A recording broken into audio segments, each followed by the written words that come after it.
Fame and fortune have lured many a young person away from home, only to find disappointment. But tonight we have the story of a young man who left his hometown and found the pot of gold at the end of the rainbow. Channel 8's John Pronk reports tonight in Texas Tales. The man has now returned home, wiser and wealthier. Gary Brown's a farm boy at heart. These 42 acres outside Corinth are the stuff of which memories are made for this 39-year-old man. But when you talk specifically about the stuff of most of his memories, well, you'll find it stuffed right here in the barn. And I was hooked since I was 6 in electronics, and when I was 15 I got my first video tape recorder, and I started shooting and doing commercials and playing around with that, and just where it's evolved to today. That tinkering led to a career in broadcasting, including with the networks. But he came back to Corinth in this, a $2 million mobile production studio he built himself, just so he could pull it in the old driveway, start tinkering, and start relaxing.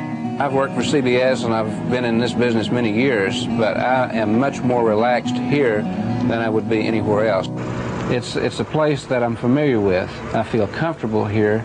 It's a country atmosphere, as you probably hear the June bugs or the insects that's carrying on right now. It's serene compared to being in the big city, the hustle and bustle that normally people are used to having to cope with when they're in this business.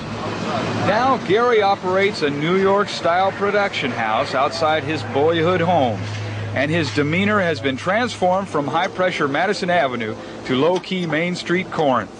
Not only does he handle those big city accounts, but the smaller ones too. I'm Granny Joe. I run the Granny Joe's Doll Hospital at Fort Worth, Texas. Now what about this shot here? There was some areas that you didn't. Gary was helping Granny work on a training tape for her clients, the how-tos of doll fixing.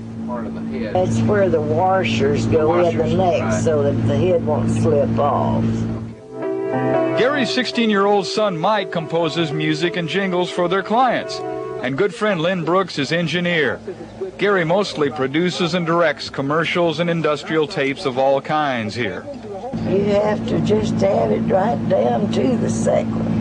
You've learned a lot out here. I've learned a lot. You think television was the business you should have gotten into? No, I think I stay in dolls. It was a long trip for Gary Brown from Corinth to the broadcasting centers and back, but he's glad he made it. This is home, and it's a comfortable place for me to be. John Pronk, Channel 8 News, Corinth. I wonder if we could get them to transplant this up to the farm.